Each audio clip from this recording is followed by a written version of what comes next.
அனைவருக்கும் அன்பார்ந்த வணக்கம். இன்னைக்கு பூஜை பாத்திரங்களை எல்லாம் வெறும் 2 பொருளை வச்சு நம்ம எப்படி பளபளன்னு விளக்குறது அப்படின்னு தான் பார்க்க போகிறோம். பித்தளை சாமான் அப்படின்றதால கொஞ்சம் விளக்குறதுக்கு நமக்கு நேரம் எடுக்கும்.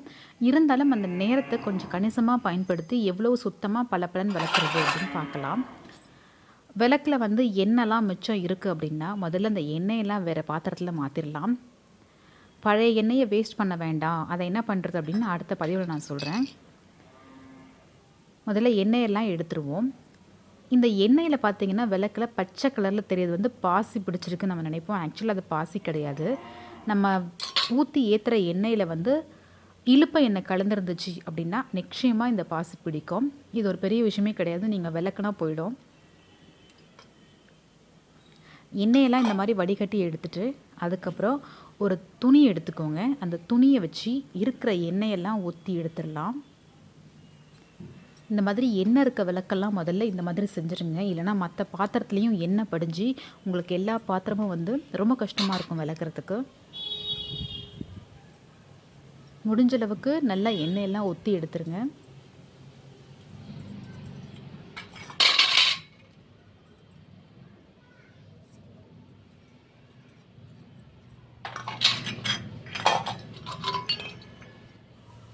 விளக்கு வைக்கிற தட்டு இது அடித்தட்டு. அந்த தட்டுலேயும் நிச்சயமாக எண்ணெய் ஏதாவது கசிஞ்சிருக்கும். அதனால் அதையும் துடைச்சிடலாம். அதுக்கப்புறம் அங்கே இருக்க குப்பை எண்ணெய் இதெல்லாம் ஓரமாக எடுத்து வச்சுருங்க. அதுக்கப்புறம் நான் 2 பொருள் தான் பயன்படுத்த போகிறேன்னு சொன்னேன். ஒன்று இந்த லிக்விட் டிஷ்வாஷ் பார், நீங்கள் என்ன யூஸ் பண்ணாலும் பரவாயில்ல. இன்னொன்று பார்த்தீங்க அப்படின்னா பீதாம்பரி. இன்றைக்கி எல்லாருமே நம்ம இதான் பயன்படுத்துகிறோம். இது 2 போதும். பல நம்ம விளக்கி எடுத்துடலாம். புளி பயன்படுத்தி விளக்குறவங்க தாராளமாக நீங்கள் அதையே பயன்படுத்துங்க. எனக்கு புளி வச்சு பயன்படுத்துறது கொஞ்சம் கஷ்டமாக இருக்கும். கை வழுக்கிட்டு போகும். அதனால தான் நான் புளி பயன்படுத்துகிறேன். ஆனாலும் புளி வச்சு விளக்குற அதே பளபளப்பை உங்களுக்கு இந்த பீதாம்பரியே கொடுக்குது. இன்னொன்று, வெறும் பீதாம்பரியை ஜஸ்ட்டு மேலாப்பில் அப்ளை பண்ணால் அந்த பளபளப்பு கிடைக்காது. நல்லா அழுத்தி உள்ள கை வச்சு நம்ம தேய்க்கணும். முதல்ல நான் எப்போவுமே இந்த டிஷ்வாஷ் பார் பயன்படுத்தி எல்லா பூஜை பாத்திரத்தையும் நான் இந்த மாதிரி சாதாரண பாத்திரம் தேய்க்கிற மாதிரியே விளக்கி எடுத்துருவேன். ஏன் அப்படின்னா உங்களுக்கு அப்போ தான் மேலே இருக்க பிசுப்பும் எண்ணெய் பதமும் உங்களுக்கு போய் கொஞ்சம் ஃப்ரெஷ் தன்மை நமக்கு கிடைக்கும். அதுக்கப்புறமா தான் நான் இந்த மாதிரி ஒரு தடவை விளக்கிட்டு தண்ணி போட்டு கழுவி எடுத்துருவேன். அதுக்கப்புறமா தான் பீதாம்பரியை போட்டு அப்ளை பண்ணி கொஞ்சம் டைம் எடுக்கும் நமக்கு. பீதாம்பரி ஸ்டேஜில் தான் நல்லா தேய்ச்சி எடுக்கிறதுக்கு. இந்த டிஷ்வாஷ் பார் யூஸ் பண்ணுறது உங்களுக்கு பிசுப்பையும் வழவழப்போ எண்ணெய் தன்மை இருந்தால் போகிறதுக்காக தான். இந்த பாசி பிடிச்சிருக்கு பாருங்கள் பச்சை கலரில். இதுவும் நீங்கள் டிஷ்வாஷ் பார் போட்டாலே உங்களுக்கு சீக்கிரமாக போயிடும். கொஞ்சம் உள்ளங்கையோ இல்லை விரல் வச்சு நம்ம அழுத்தி தேய்க்கணும்.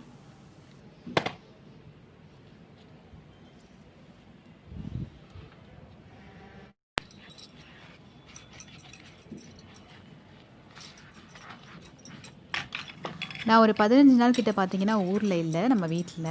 அதனால் பார்த்தீங்கன்னா இந்த பூஜை சாமான்லாம் தேய்க்கிறதுக்கு கிட்டத்தட்ட 15 நாள் ஆனதுனால தான் ரொம்ப உங்களுக்கு இப்போது கரை படிச்ச மாதிரி தெரியுது. அதனால தான் இன்னும் கேட்டால் நான் ஷூட் பண்ணியிருக்கேன் இன்றைக்கி. ஸோ தட் உங்களுக்கு இவ்வளோ சீக்கிரமாக உங்களுக்கு எந்த அளவுக்கு பளபளன்னு தேய்ச்சி எடுக்க முடியும்னு காட்டுறதுக்காக.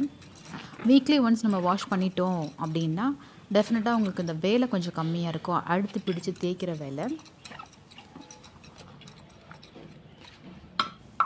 அப்புறம் இந்த பூஜை பாத்திரத்தை கைப்படாமல் தேய்க்கிற டெக்னிக் அப்படின்னு சொல்லிட்டு தண்ணிலாம் கொதிக்க வச்சு அதில் போடுறது அப்படின்றதுலாம் சரியானது கிடையாது. எனக்கு தெரிஞ்ச வரைக்கும் நானும் வீட்டில் விசாரிச்சிட்டேன். அந்த மாதிரி கொதிக்கிற தண்ணியில் நம்ம பூஜை பாத்திரங்களை போடக்கூடாது. தயவுசெய்து யாரும் அந்த மாதிரி பண்ணாதீங்க. இதுதான் ஃபஸ்ட்டு ஸ்டேஜ் முடிஞ்சிருச்சு. இந்த ஸ்டேஜ் பார்த்திங்கன்னா டிஷ்வாஷ் பார் போட்டு நம்ம எல்லாம் வாஷ் பண்ணிட்டோம். இப்போ தண்ணி போட்டு இதை கொஞ்சம் லைட்டாக கழுவிக்கலாம். ரொம்ப டீப்பாக கழுவ வேணாம். நம்ம நெக்ஸ்ட்டு பீதாம்பரி போட போகிறோம். ஸோ ஜஸ்ட்டு மேலாப்பில் தண்ணியை மட்டும் தெளித்து விட்டு கழுவி எடுத்துக்கோங்க. இப்போ தான் நான் பீதாம்பரி எடுக்க போகிறேன். ரொம்ப ட்ரையாக எடுத்துக்கோங்க. தண்ணி மட்டும் இதில் ஊற்றிடாதீங்க. பீதாம்பரியும் அப்படியே ட்ரையாக தொட்டு நம்ம வாஷ் பண்ணால் தான் தேய்ச்சா தான் பளபளப்பு கிடைக்கும். பீதாம்பரி தண்ணி ஆகிடுச்சுன்னா உங்களுக்கு அந்த பளபளப்பு கிடைக்காது. இந்த மாதிரி ட்ரையாக இருக்க பவுடரை தொட்டு எடுத்து ஒரு பாத்திரமாக நம்ம நல்லா கை வச்சு அழுத்தி விரல் நுனியிலையோ இல்லைன்னா உள்ளங்கையாலேயோ நல்லா அழுத்தி பிடிச்சி தேய்க்கணும். வேறு வழியே கிடையாது. பித்தளை சாமானுக்கு மட்டும் நிச்சயமாக வேலை நமக்கு அதிகமாக தான் இருக்கும்.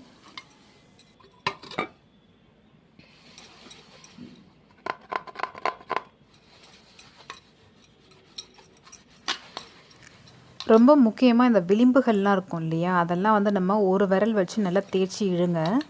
பீதாம்பரியை வந்து நீங்கள் ட்ரையாக தொட்டு நல்லா ப்ரெஷர் கொடுத்து உங்கள் ஃபிங்கரில் வந்து நீங்கள் தேய்ச்சாலே போதும். அந்த விளிம்பில் இருக்க அழுக்கு கூட வந்துடும் உங்களுக்கு.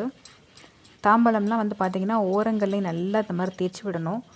அப்போ தான் அதுவும் வந்து உங்களுக்கு பார்க்க நல்லாயிருக்கும்.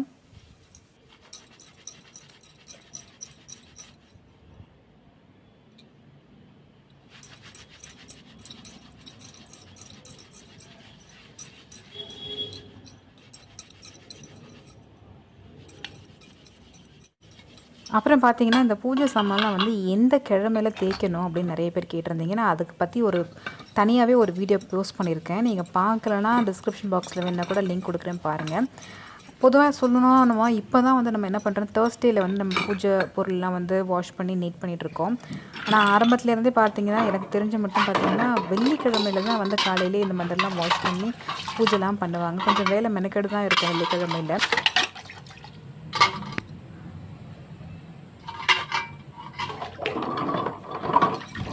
இந்த மாதிரி உடனுக்குடனே வந்து வாஷ் பண்ணிவிடுங்க. எல்லா பூஜை சாமானையும் சேர்த்து வச்சு நம்ம வாஷ் பண்ணுற வரைக்கும் வெயிட் பண்ண வேண்டாம்.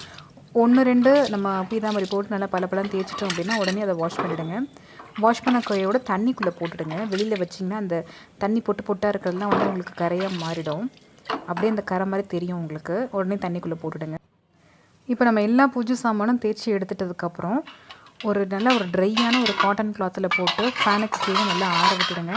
ஆற விட்டுட்டு கையோடு என்ன பண்ணுறோன்னா ஒரு ஒயிட் கலர் துணி எடுத்துக்கோங்க. பூஜை சாமானுக்கு பயன்படுத்துறதுக்குன்னு சொல்லி நம்ம ஒயிட் கலர் துணி எடுத்துக்கலாம். அந்த துணியை எடுத்து நம்ம இப்போ வாஷ் பண்ண பாத்திரத்தை எல்லாம் தொடச்சி ஒத்து எடுத்துருங்க. தண்ணி வந்து ஒரு சொட்டு இருந்தால் கூட அந்த ஒரு சொட்டு வந்து அப்படியே உங்களுக்கு ரொம்ப பிடிச்சி போய் அது ஒரு ரவுண்டாக கரையாக தெரியும். அதுக்காக நம்ம டக்குன்னு தொடச்சி எடுக்கிறோம்.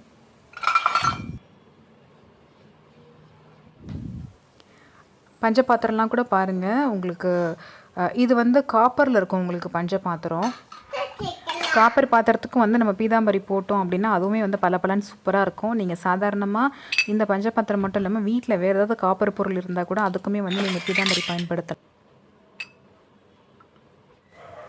அவ்வளோதாங்க. இப்போ நம்ம ஓரளவுக்கு வந்து நம்ம சுத்தம் பண்ணி எடுத்துட்டோம். இதுதான் வந்து என்னால் முடிஞ்ச அளவுக்கு நான் சுத்தம் பண்ணி எடுத்தது. பலன்னு ஓரளவுக்கு இருக்கிறதுக்கு பீதாம்பரி மட்டுமே கூட போதும்.